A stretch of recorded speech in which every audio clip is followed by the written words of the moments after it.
Welcome to నాంసరి. ఈరోజు నేను mutton curry చూపించబోతున్నా. చూడండి, చూడ్డానికి ఎంత బాగా ఉందో, టేస్ట్ కూడా అంతే బాగా ఉంటుంది. మరి వీడియో నచ్చితే లైక్ చేయండి, అలాగే సబ్స్క్రైబ్ చేసుకోండి. అలాగే వీడియోని చివరి వరకు స్కిప్ చేయకుండా చూడండి. నేను ఇందులోకి ఏం వేశాను, ఇంగ్రీడియంట్స్ ఏంటి, ఎలాగ చేశాను అనేటువంటిది పూర్తిగా డీటెయిల్డ్గా అర్థమవుతుంది. చూడండి, చపాతీలోకైనా లేదా రైస్లోకైనా కూడా చాలా అంటే చాలా బాగా ఉంటుంది. ఇక్కడ నేను చేసినటువంటి మటన్కి 1 కేజీ మటన్ తీసుకున్నా. మాకు బాగా ఒక 2-3 సార్లు క్లీన్ చేసిన తర్వాత ఇందులోకి ఒక అర స్పూన్ వరకు ఉప్పు వేసుకున్నా. తర్వాత మనకి టేస్ట్కి తగ్గట్టుగా తర్వాత వేసుకోవచ్చు ఉడికేటప్పుడు. అలాగే పసుపు, నూనె వేసుకుంటాను. నూనె వచ్చేసి ఒక 3 స్పూన్ల వరకు వేసుకున్నా. అంటే ఒక పెద్ద స్పూన్తో ఒక 3 స్పూన్ల వరకు వేసుకున్నాను. కావాలనుకుంటే ఇంకొక స్పూన్ అయినా వేసుకోవచ్చు. నేనైతే 3 స్పూన్లు వేసుకున్నా. ఎందుకంటే మటన్లో కొద్దిగా ఫ్యాట్ ఎక్కువగా ఉంటుంది కాబట్టి సరిపోతుంది. మొత్తం అంతా ఇలాగా బాగా మిక్స్ చేసేసుకొని ఒక 10 నిమిషాలు మనం అలాగే ఉంచేసుకోవాలి మూత పెట్టేసి. పసుపు, ఉప్పు, నూనె అంతా ముక్కలకి బాగా పట్టేంత వరకు ఇలాగా కలుపుకోవాలి.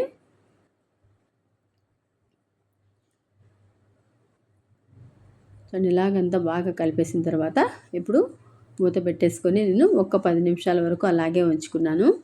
మరి వీడియో నచ్చితే లైక్ చేయండి, అలాగే సబ్స్క్రైబ్ చేసుకోండి. ఇప్పుడు మూత పెట్టేసి ఒక 10 నిమిషాలు అలాగే ఉంచేసా. 10 నిమిషాల తర్వాత మరొక్కసారి మనం అంతా ముక్కలకంతా ఆయిలు, పసుపు, నూనె, ఉప్పు అంతా బాగా కలిసేలాగా కలుపుకొని ఇప్పుడు మనము స్టవ్ ఆన్ చేసి స్టవ్ పైన పెట్టేసుకోవడమే డైరెక్ట్గా.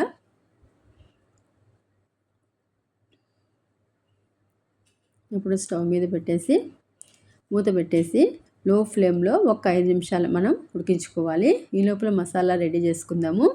అల్లము, అలాగే వెల్లుల్లి, మసాలా దినుసులు, జీలకర్ర, అలాగే చెక్క, లవంగ, తర్వాత ఒక 2 స్పూన్ల వరకు కొబ్బరి, ఒక 2 స్పూన్ల వరకు ధనియాలు, ఒక పెద్ద ఉల్లిపాయ ముక్క అన్నీ కట్ చేసుకొని వేసుకున్నా. అలాగే పసుపు, మనకి కారం తగ్గట్టుగా ఎండుమిర్చి నేనైతే ఒక 10 వరకు తీసుకున్నా.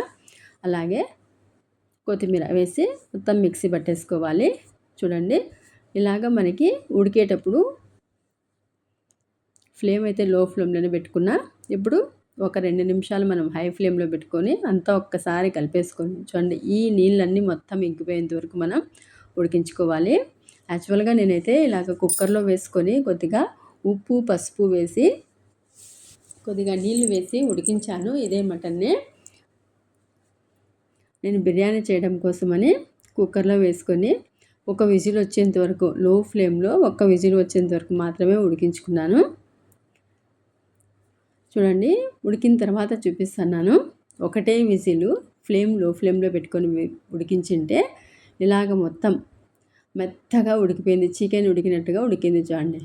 అందుకోసమనే నేను ఇలాగ ఇంత మెత్తగా ఉంటే మనకి మటన్ కర్రీ అంత బాగా ఉండదు అనేసి నేను ఇలాగ డైరెక్ట్గా కడాయిలోనే ఉడికించుకుంటాను. మొత్తం అంతా ఆయిల్ అంతా పైకి కనిపిస్తుంది కదా, నీళ్ళన్నీ ఇంకిపోయినాయి. ఇలాగ మనం బాగా లో ఫ్లేమ్లోనే మొత్తం ఉడికించుకుంటే మనకి ముక్కలు కూడా బాగా ఉడుకుతాయి. ఇప్పుడు ఇందులోకి మనం రెడీ చేసుకునేటువంటి మసాలా మొత్తం వేసుకోవాలి. మసాలా వేసుకొని ఫ్లేమ్ని మనం లో టు మీడియం ఫ్లేమ్లో అడ్జస్ట్ చేసుకుంటూ బాగా ఫ్రై చేసుకోవాలి. ఇది ఫ్రై చేయడానికే నేను ఒక 10 నిమిషాల పాటు ఫ్రై చేసుకున్నా. మూత పెడుతూ మధ్య మధ్యలో కలుపుతూ ఇలాగా 10 నిమిషాల వరకు ఫ్రై చేసుకుంటే మంచి కలర్ వచ్చింది. అలాగే మనకి ముక్క కూడా బాగా ఉడుకుతుంది. టేస్ట్ కూడా చాలా బాగుంటుంది. మసాలా ఎంత బాగా ఫ్రై అయితే మనకి టేస్ట్ కూడా అంతే బాగా ఉంటుంది.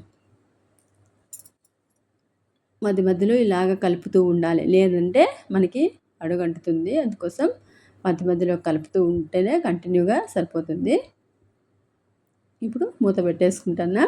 మూత పెట్టేసుకొని ఫ్లేమ్ని లో ఫ్లేమ్లో పెట్టుకొని ఒక 5 నిమిషాల తర్వాత మరొకసారి ఇలాగా కలుపుకోవాలి.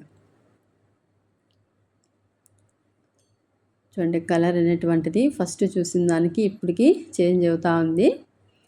ఇందులో మనకి మనం వేసినటువంటి నూనె మొత్తం పైకి తేలేంత వరకు ఇలాగ కలుపుతూ మనం ఉడికించుకోవాలి.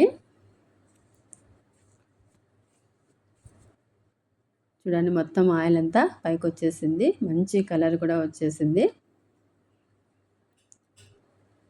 ఇలాగంతా మనం బాగా కలిపేసుకొని ఇందులోకి మనము టమోటా వేసుకుంటాను. నేనైతే మీకు వద్దనుకుంటే స్కిప్ చేసేసుకోవచ్చు, కానీ టమోటా వేస్తే మంచి కలరు ఉంటుంది, అలాగే టేస్ట్ కూడా బాగా ఉంటుంది. ఇప్పుడు ఉప్పు ఆల్రెడీ అర స్పూన్ వేసుకున్నా, ఇప్పుడు ఒక అర స్పూన్ వేసుకుంటాను. కరెక్ట్గా సరిపోతుంది ఇప్పుడు నాకైతే. మనం తినేదాన్ని బట్టి వేసుకోవచ్చు. ఇలాగంతా ఒక్కసారి ఉప్పు అంతా బాగా కలిపేసుకొని టమోటా చూడండి బాగా పండినటువంటి ఒక్క టమోటా తీసుకున్నాను. ఒక మీడియం సైజ్ టమోటా తీసుకొని ఇలాగా వేసేసుకొని మొత్తం అంతా మనం టమోటా మెత్తగా అయ్యేంత వరకు ఫ్రై చేసుకోవాలి. చూడండి బాగా ఫ్రై అయిపోయినది మసాలా మొత్తము, ముక్క కూడా చాలా బాగా ఫ్రై అయింది, ఉడికింది కూడా. ఇప్పుడు టమోటా మెత్తగా అయ్యేంత వరకు మనం ఇలాగ మూత పెట్టుకొని లో ఫ్లేమ్లో ఉడికించుకోవాలి. టమోటా కూడా ఉడికిపోయింది, మొత్తం అంతా రెడీ అయిపోయింది. ఇప్పుడు చివరిగా కొత్తిమీర వేసేసి అలాగే పచ్చిమిర్చి ఇప్పుడు ఈ స్టేజ్లో వేసుకుంటే మనం తినడానికి కూడా బాగా ఉంటుంది. వేసుకొని ఒక్క 2 నిమిషాలు మనం ఇలాగంతా కలిపేసుకొని ఒక్క 2 నిమిషాలు మూత పెట్టేసుకుంటే మనకి కర్రీ రెడీ అయిపోతుంది.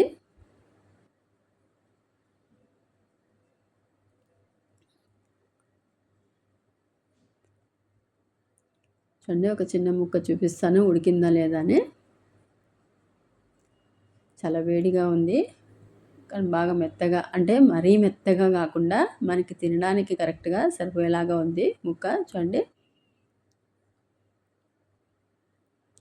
ఇప్పుడు మనకి కొద్దిగా మీరు కావాలనుకుంటే నీళ్ళు వేసుకోవచ్చు, లేదనుకుంటే ఇలా అయినా చేసేసుకోవచ్చు. నేనైతే కొద్దిగా నీళ్ళు వేసుకుంటాను. వేసుకొని ఒక్క 2 నిమిషాలు మరి మూత పెట్టుకొని ఉడికించుకుంటాను. మసాలా మొత్తం ముక్కలకి బాగా పడుతుందనేసి కొద్దిగా ఒక అర గ్లాస్ వరకు నీళ్ళు వేసుకున్నా. చూడండి నీళ్ళు వేసేసి అంతా ఒక్కసారి కలిపేసి ఇప్పుడు మూత పెట్టుకొని మనము ఒక్క 2 నిమిషాలు, ఇప్పుడు నీళ్ళు వేసాం కదా, ఆ నీళ్ళు మనకి ఉడికేంత వరకు ఉడికించుకుంటే సరిపోతుంది. ఉడికిపోయింది, కర్రీ కూడా రెడీ అయిపోయింది. మంచి కలర్తో గ్రేవీతో చాలా అంటే చాలా బాగా ఉంటుంది. ముక్క కూడా చాలా బాగా ఉడికిందండి, ఉడకలేదనుకోద్దండి. ఇక్కడ చాలా బాగా ఉడికింది ముక్క, కానీ మనకి తినేకి తగ్గట్టుగా కరెక్ట్గా, అంటే మరీ మెత్తగా కాకుండా మరీ గట్టిగా కాకుండా కరెక్ట్గా సరిపోయింది. ఇలాగ చేసామంటే మనము ఏదైనా రైస్లోకైనా, బిర్యానీలోకైనా, చపాతీలోకైనా కూడా చాలా బాగుంటుంది. ఒక చిన్న ముక్క మీకు చేసి చూపిస్తున్నా. చూడండి కరెక్ట్గా ఉడికింది. వీడియో నచ్చితే లైక్ చేయండి, అలాగే సబ్స్క్రైబ్ చేసుకోండి.